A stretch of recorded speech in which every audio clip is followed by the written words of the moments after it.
Bienvenue à ce rendez-vous. Ferregola est un artiste chanteur congolais à la voix mélancolique, patron d'un orchestre et d'un label portant son nom. Musicien d'une grande pointure, chanteur de charme et auteur de plusieurs chansons à succès telles que Diki Diki, Kamasutra, Biberon et tant d'autres. Et aujourd'hui, c'est la chanson Pakadjouma qui est l'objet de notre analyse. Une chanson rumba congolaise, mais avec un texte un peu particulier. Pourquoi est-ce que je dis particulier? Parce que dans le texte ou dans l'histoire de la chanson, une femme est à la recherche de son homme. Mais ce sont les endroits que cette femme est allée chercher son homme qui me laissent perplexe.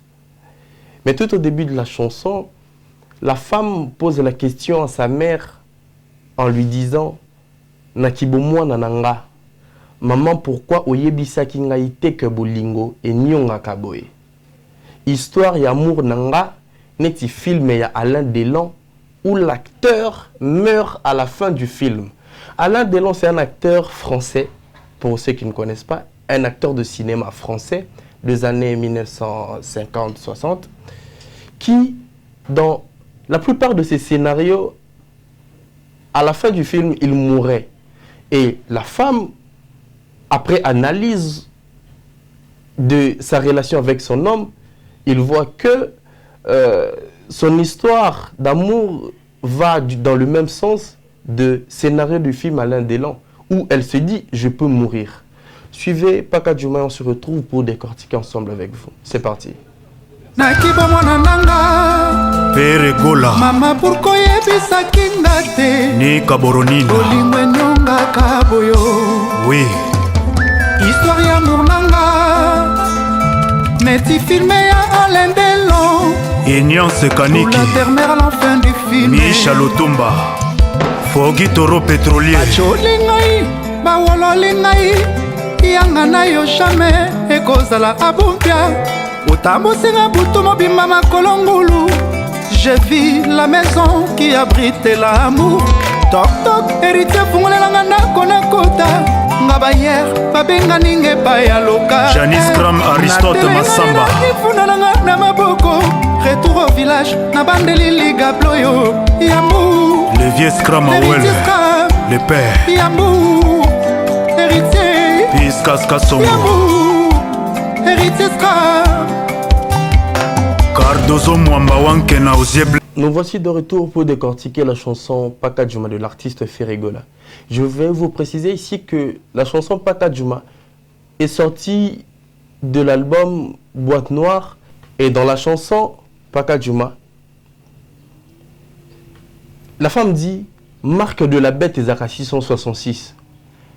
Coup de fil ya Yahweh Zalaka Jérémie 33.3. 486 Yamour Nabeti Bimi erroné. J'aimerais préciser pour avancer.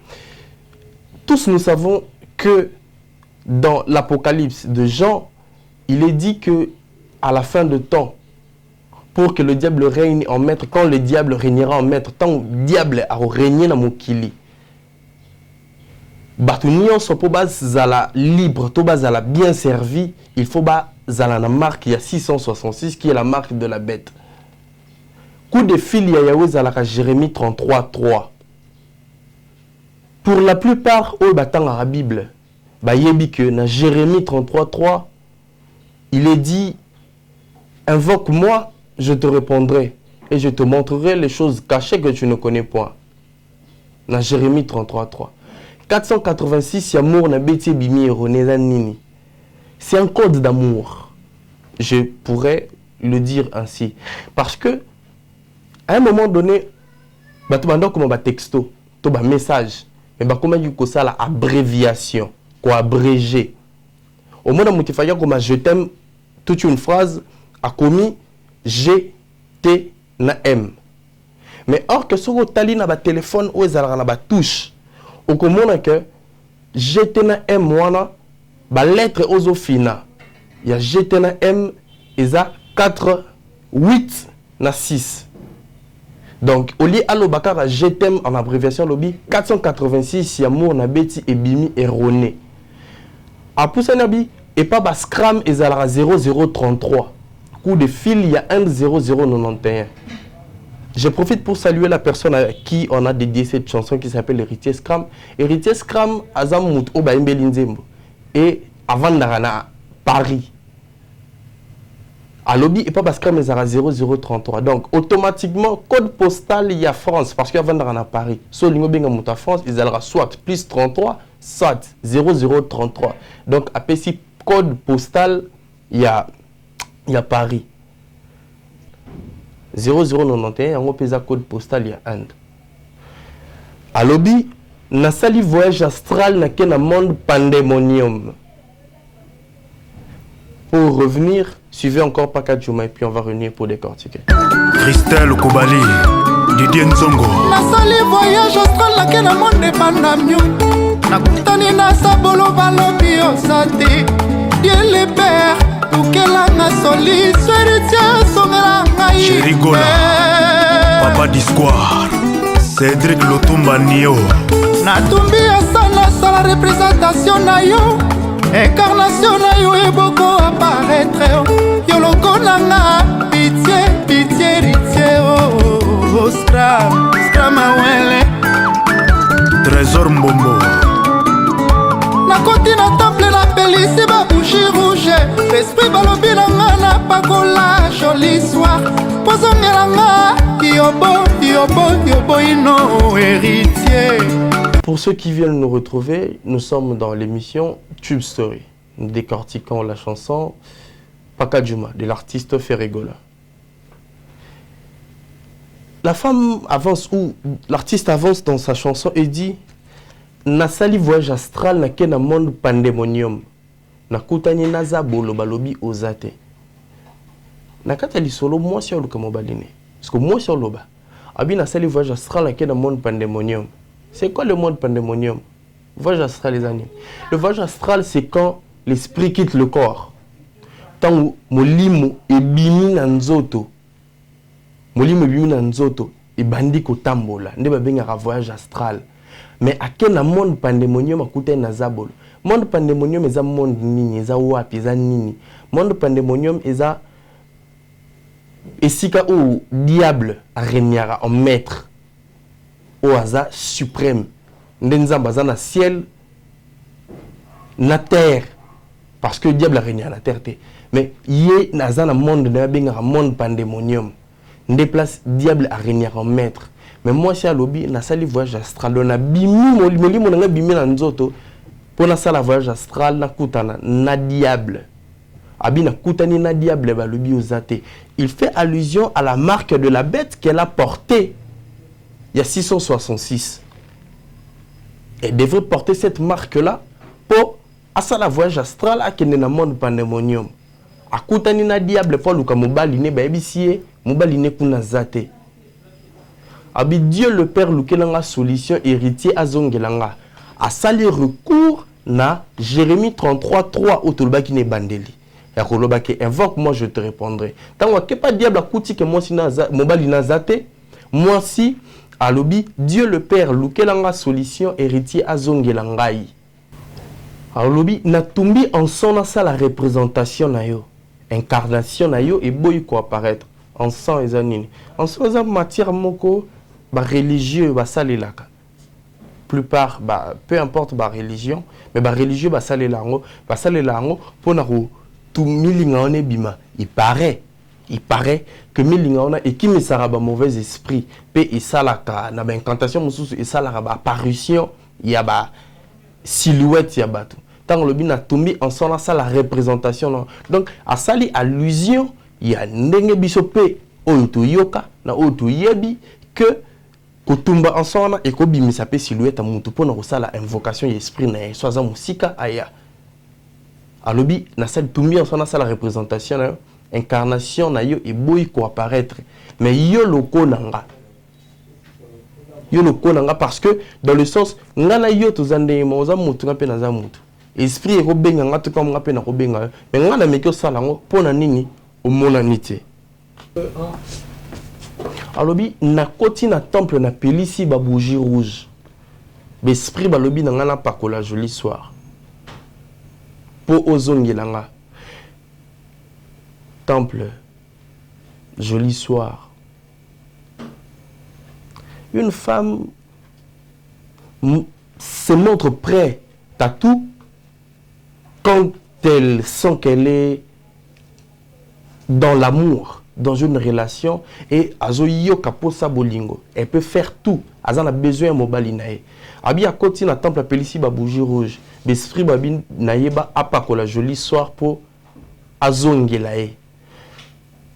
C'est qu'à un temple ne m'a érigé peut-être nanda kunae ou quelque part.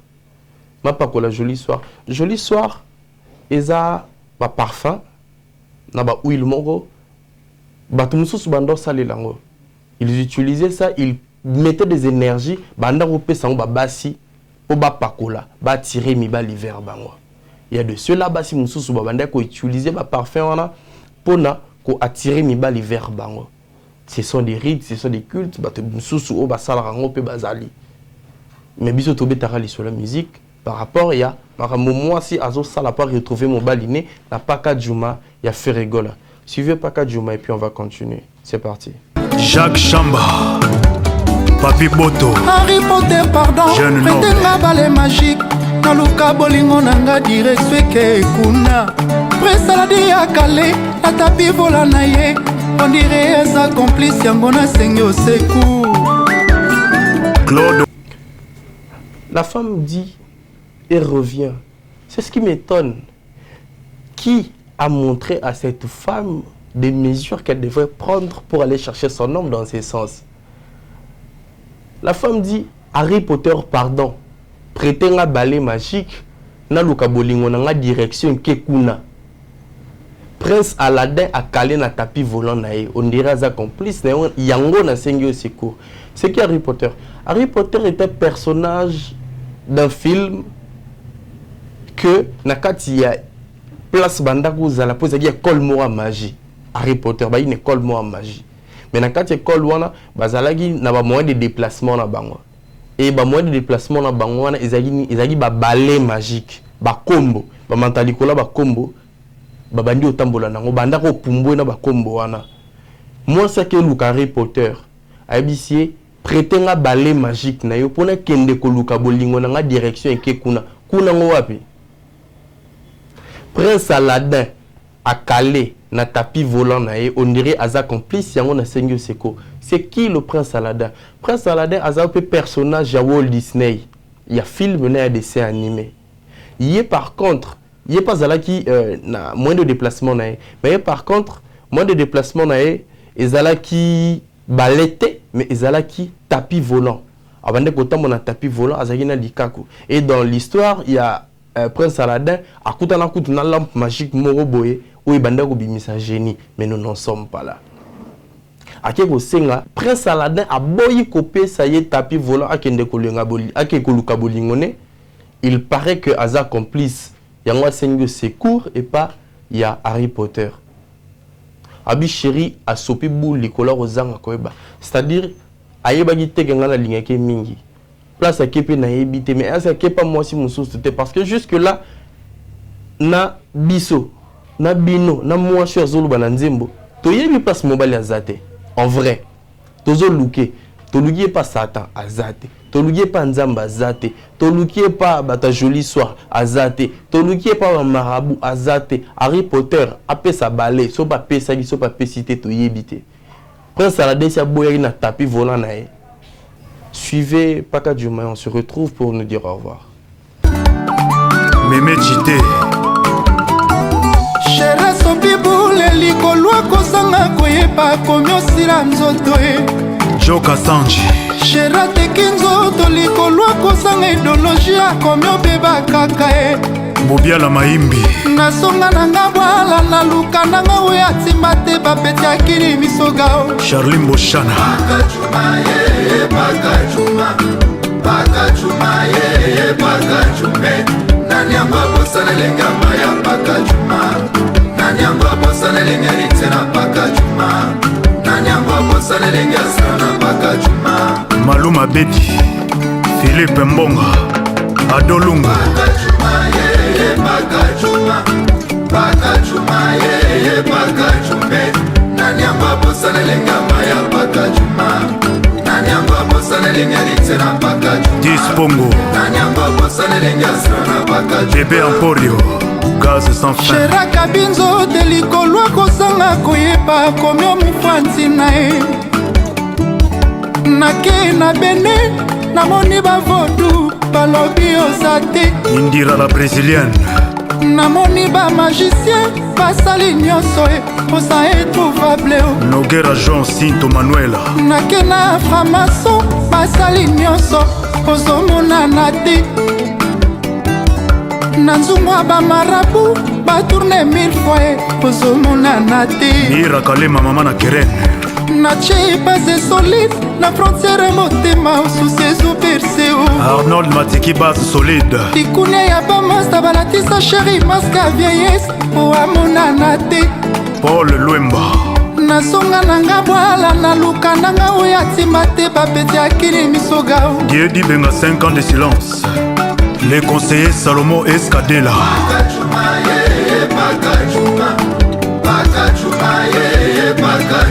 Aha Salvador Maya